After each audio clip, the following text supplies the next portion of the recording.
First up is wrist extension. Now wrist extension is needed for all sports on your hands, all calisthenics, all yoga, gymnastics, weightlifting overhead, like anything that you do requires wrist extension, and people don't really have a ton of wrist extension, especially not actively. So this is how you passively assess for it. So you're gonna do a prayer stretch, your elbows, keep your hands by your side or in front of your chest, elbows come up, see how much passive mobility you have, and then try to maintain this position and pull apart, and then see how much active mobility you have. Now if you can see, I went into a triangle, so I went from this to that.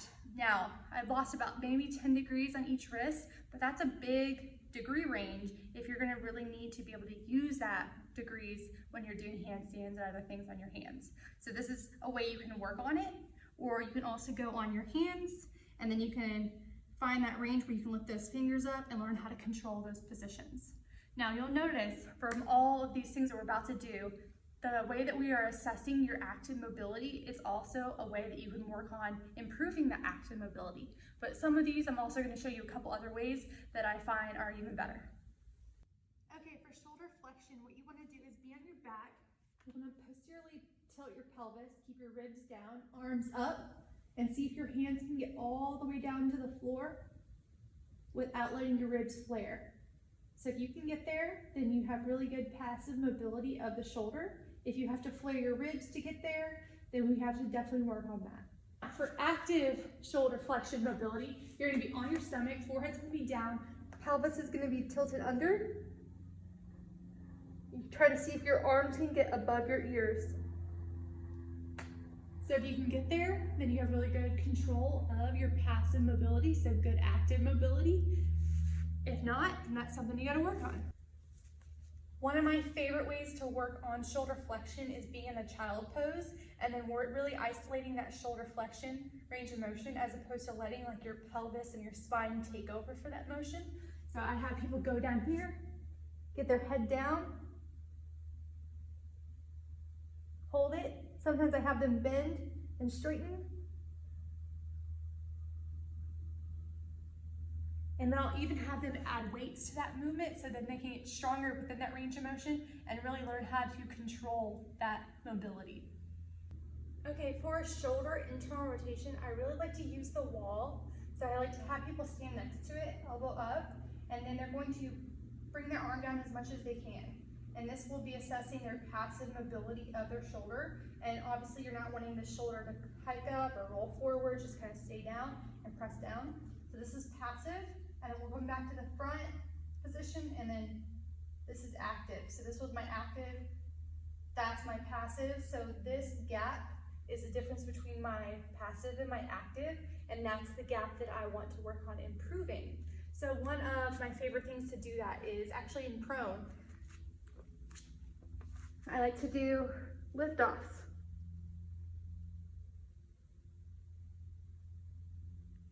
And try to get my hands higher than my elbows.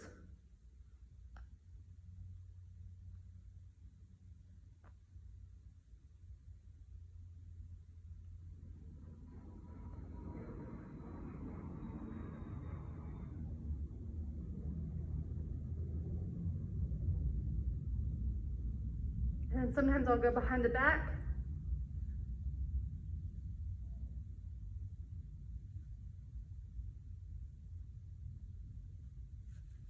Just play around with it.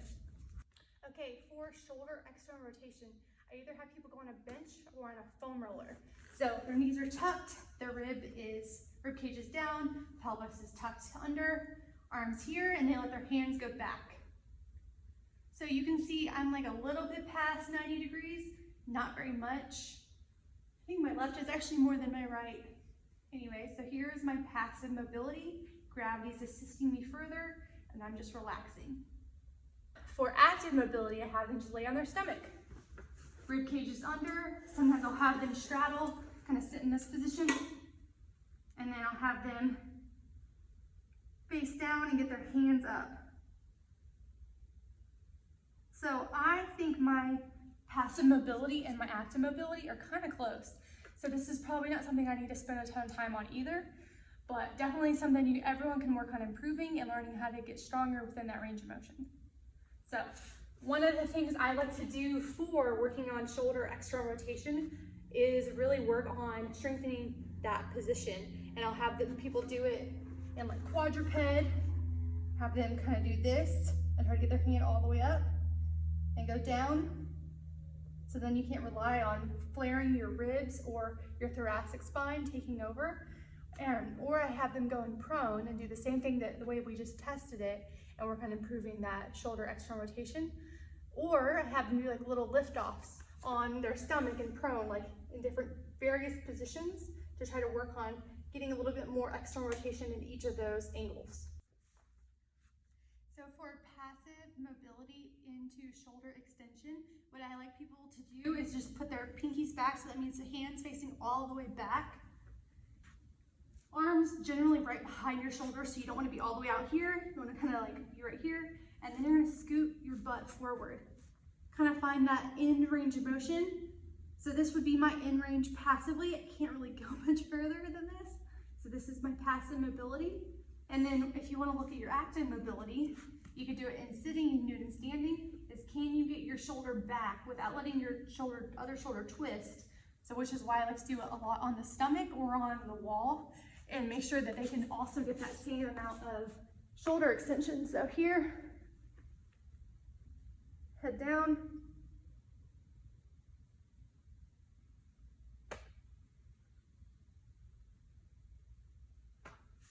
That looks good. Try this way. Maybe not as much actively as I had passively. So one thing we can really work to improve it is just once again, get on your stomach, put a weight in your hand, and then just lay and do active lift-offs like this. Working on controlling this range of motion. Okay guys, thoracic extension is one of the most commonly limited things I see in the clinic. And it's really hard to dissociate shoulder flexion from thoracic extension. So I'm going to show you two ways. One that does not include the shoulders, which is kind of harder to assess, but if you have a really keen eye on identifying limitations, you might be able to see it. And then there's another way that works with the shoulder, and then that one's just a little bit easier to have people do on their own, but it's not as specific to just isolating the thoracic extension component. So the first way is going to be in a kneeling position. You're going to cross your arms and you're going to be here. Now, try not to move anything else but the upper back, and you're going to just extend. Okay, now if you can get your upper body a little bit higher than your lower body, then that means that you have adequate thoracic extension, because this part is fixed into lumbar flexion. So you know you're not compensating with the lumbar spine for this, and you know you're not compensating by using your shoulders because the shoulders aren't even used in this component. That one's pretty hard to determine, right? So the better way is on the wall or in down dog. So down dog's component is here. And you can see that there's a slight amount of thoracic extension right here going on. But if people have limited hamstrings and calves, then this position is probably not going to work for them, right? Okay, so it's a really good idea to look at your shoulder flexion before you're looking at thoracic extension, because we already know that I have about 180 degrees of passive shoulder flexion, right?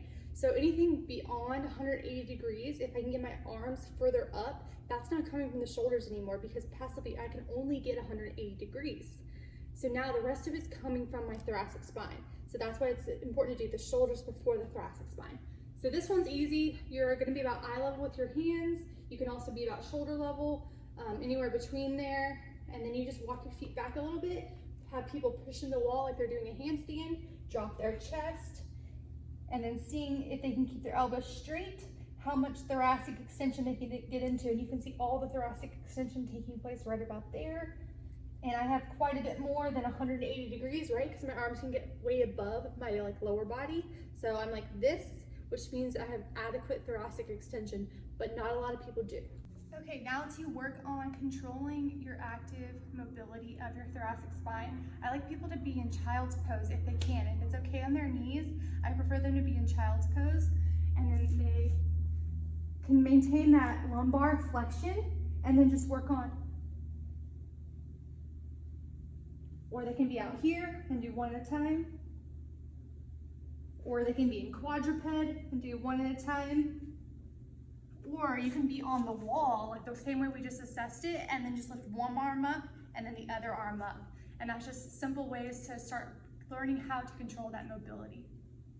Okay, so for thoracic rotation, the best way to assess it passively is just being sideline, because once you get past here, gravity takes over and just kind of pulls you the rest of the way. So that's a really good, easy way to do it. So you're going to be in sideline, knees are tucked up, 90 degrees, hold down the bottom leg, you can reach.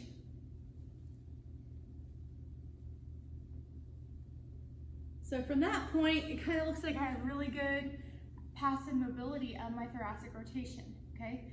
So now how we assess it actively, we're going to be going against gravity. So you're going to be in quadruped position. I like people to go on their elbows, not their hands. I like them to put their hand behind their neck. So I'll do that left side still because I just assessed it passively. So you're here, and then I have them try to stay in the center.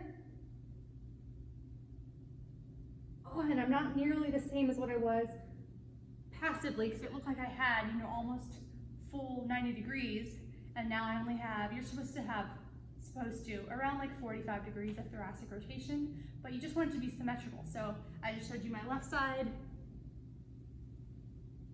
I have quite a bit more on my right side, and so that's why you always want to assess both sides, because it looks like, oh, you're normal on the left, but you look at my right and you're like, wow, that's a bit more. Maybe we still need to improve the left side and make it a little bit more symmetrical.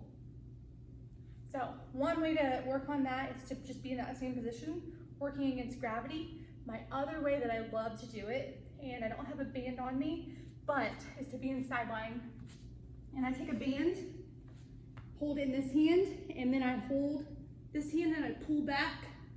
So now I'm fighting that position. I'm learning how to control and actually getting stronger throughout that range of motion in thoracic rotation. Okay, so next thing I want to look at is lumbar / pelvis. Lumbar flexion and pelvis posteriorly tilting. So a lot of people that come in that have low back pain, they kind of are in this like chronic state of like extension of the lumbar spine. They have like hypertonicity of their lumbar erectors, and they have a really difficult time dissociating like pelvic movement, and they have a hard time getting out of that position, which is contributing to their pain. So another thing I like to work on and look at is their passive lumbar / pelvic mobility, so which is just child pose. If they can get into it, can they get into this nice child pose? Do they have a nice round curvature of their pelvis into their lumbar spine? Does it all just kind of curve together? There's no flattening of that spine. And then that's the passive way to look at that. And then the active way to look at that is just like cat camel. Is now, can they be in this position and they go? And can they tilt it under and they still have this nice round part, or does it flatten out? Like, how does that look to their anatomy? And I just have them do it a couple times. If they can shift back, does that change the curvature of the spine? And I just look at that to be their active mobility of that lumbar flexion and pelvic posterior rotation. Okay, and then how I work on actually controlling that and teaching them how to move a little bit more into that is learning how to dissociate that movement. So I have them go on here, like head down, head on their hands, and then, or head on their forearms, and then have them round.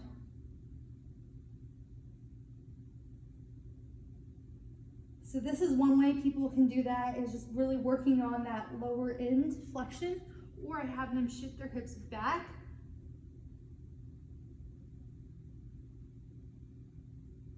And then once again, if they can't do this in quadruped, I might have them go, in standing, and can they do this?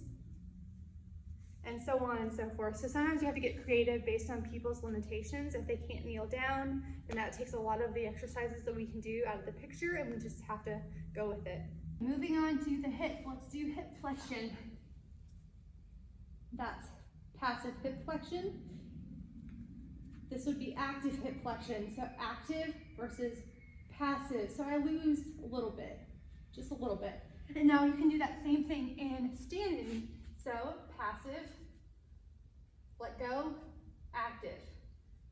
That was pretty good. Like, it's not too bad when I'm standing up, but you can see it a little bit more when I'm laying down, which mean that I need to train things more in that laying down position, right, to improve that range of motion. So one thing I can do to improve this is have people like use a mini band around their feet and like lift up. So then they're working on controlling that hip flexor in this shortened position, or just have them do this. All right, hold it for whatever amount of time that you want them to hold it for. Okay, so now we're gonna look at hip flexion with an extended knee, which is a hamstring test. So I have people just see how far they can go without letting their knee bend, without letting this other side turn out. This is passive mobility, like wherever they can go. Perfect, that's it, okay? So then I'll have them drop the leg. Now lift up. Can they get close to it? So I'm, maybe 10 to 15 degrees, which is pretty good compared to a lot of people that I see in clinic. Maybe not you guys, maybe you guys are better than everyone else, but that's definitely something to look at because a lot of people have a ton of passive mobility, or maybe they don't have a ton of passive mobility, but they have even worse active mobility. And the other way you can also work on that, or look at that, is when you're standing, you could be against the wall and then have them there, okay, and then, so it's worse when I'm standing, right? So that means that I should probably be training it in this position, because when I was laying down, it was a lot easier for me, and I could get that leg a lot higher, and I could actually probably compensate a lot easier. Here, I'm standing upright. I can't really cheat unless I lean back, but I'm not gonna do that because I know it's not good. Okay, and so a couple ways we can work on this. We can do lift off. So I like to have certain things and like lift up and over. Have targets for people to go up and over. You can do it upright like this. You can do it down like this, and making sure that pelvis stays forward so you're not shifting backwards. There's many ways to work on your hamstring extensibility and learning how to control it. Okay, so for hip extension, we're gonna do the Thoracic test to assess passive mobility of that hip. So you gotta go up on some sort of table or some sort of blocks, just so your leg doesn't hit the ground when you're performing this test. And you're gonna scoot your hips all the way to the end. You're gonna grab the other leg. I'm gonna be assessing my right leg right now. So tuck the left leg up close to you, and then keep the leg straight as you let it drop down. So this, hugging this knee prevents the lumbar extension from occurring. So then you can really assess that true hip extension. And now if I can get past horizontal down, then I have adequate hip extension. So that means that my hip flexors are not tight, even though they might feel tight, but they're not actually tight. And yeah, so that is how you passively assess for hip extension. So I have probably a little bit more than 0 degrees right here. And so how you assess for active mobility of the hip extension is you're gonna be in quadruped. So you're gonna be in the same position, this leg is tucked in, and you're going to lift.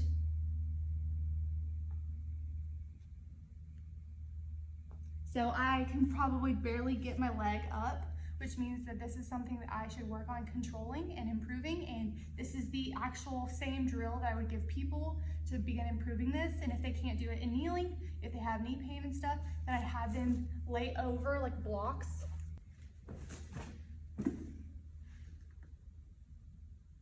And begin working on hip extension this way, but then it's a little bit easier to kind of begin to extend your lumbar spine. I have them dig up into the block with their left leg and then extend the right. And then you can add ankle weights and make that a little bit more challenging. Okay, so for hip abduction, strict hip abduction is just bringing your leg straight out to the side. That's not a very functional way of assessing because not a lot of people ever use that range of motion. So I think that like getting to a squat position, you can kind of see what that hip abduction does a little bit better, maybe a sumo squat. But what I do to assess it passively is just have people go on their back and they do like a straddle position. So here, they're letting gravity help them, and kind of see where that's at. So you can see side to side what's the difference. You just drop one, as long as you don't let your pelvis turn, or the other. And then you can work on improving that. And then how you would assess the active hip abduction is being in quadruped position. Leg is out, and without letting yourself shift, lift up the leg. If you feel like you're gonna shift, then go next to a wall. So you prevent that from happening. And seeing how close you can get to the same position that you were in passively. And so this is actually my favorite way of also working on controlling this position, because it really does a really good job of getting this tissue to extend and you strengthen the booty at the same time. Okay, so there are two different ways that we are going to be checking hip external rotation. One is in the flexed position of the hip, the other one's in an extended position of the hip. First, we're going to look at hip flexed position. So you're going to be checking this passively in supine. You're on your back, make sure the leg is only up to 90 degrees. If you need to stabilize it here so when you rotate it doesn't move out, do that. Kind of see where that's at. Do it a couple times. Okay, and then how we're going to look at that actively is you're going to stand up. Now, does that look the same? Does that look different? If it looks the same, perfect, then you probably don't need to work on it. If it looks different, this specific exercise is a good way to start improving it, or you can do hip cars, which are always great for like everything. Making sure not to let the pelvis rotate, so pelvis stays straight, legs up. Wherever you can get to, that's great.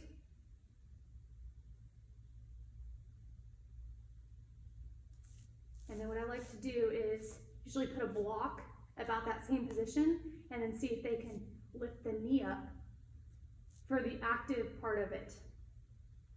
Or here.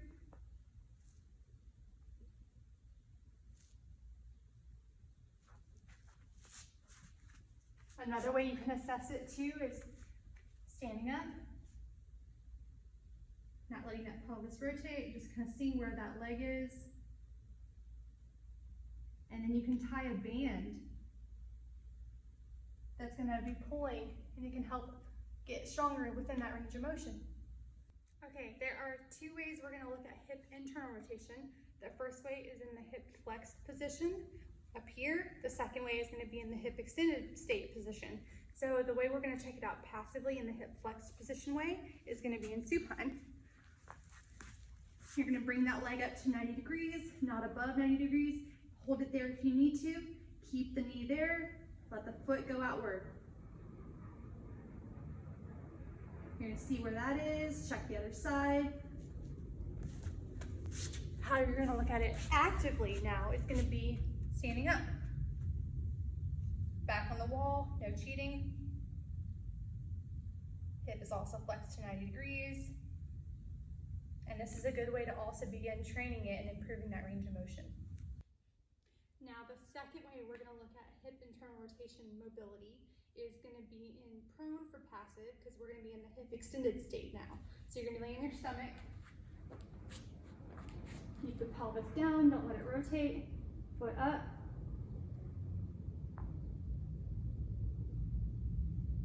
Just see where it goes. Compare it to the other side. Then you can check it actively. Standing up.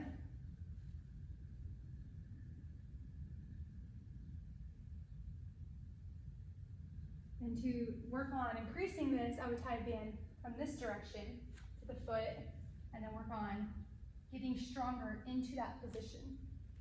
Okay, there are two easy ways to check on knee flexion mobility passively. So the first way is just kneeling down. A lot of people have trouble kneeling down, so they can't even do this one. But if you can get here, if you can sit down on your heels with your butt, then you have adequate passive knee flexion. You pass, and then the other way is just to see if they can get their heel to their butt, just standing up, keeping their knees together, not letting like the pelvis extend, anything like that happen. So that's the passive way to check out for knee flexion. So the active way to check out for knee flexion is starting in the same way and then letting go. And seeing how close you can maintain that distance to your butt. Cramping occurs a lot when testing this one. And then there's another way you can check it too, in like a kneeling position. It's here. And then that's also checking out to see the active control of that. So the distance between your butt and where it like went to once you let go is the distance that you want to close that gap to improve that active control of your knee flexion or your quadriceps. Okay, for ankle dorsiflexion mobility, for the passive mobility component, we are going to go about 5 inches from a wall. You're going to see what kind of passive mobility you have at the ankle into dorsiflexion. So you keep the heel down, knee goes to wall. If you can get there without the heel coming up or shifting side to side, then this is a good amount of passive mobility for the ankle. Now, for active mobility, it's how much can you lift up? Okay, good. So that seems about the same. You can look at the range of motion. It's clearly not exactly the same. I can definitely get down further here than the angle that I can go here. But if you also want to assess people's active mobility in terms of a functional movement, then you can have them perform whatever movement they need to do, like a squat. So be like, okay, let's squat. And then, do you have the active mobility required to perform that task? Yes or no? All right, what do we need to work on? That task, right? So the best thing to do is to squat if you need to work on your ankle mobility in the squat. Another thing that I like to do too is put a weight on my ankle and really push into this position. I learned how to really start utilizing that new range because a lot of people are actually limited in passive mobility at the ankle.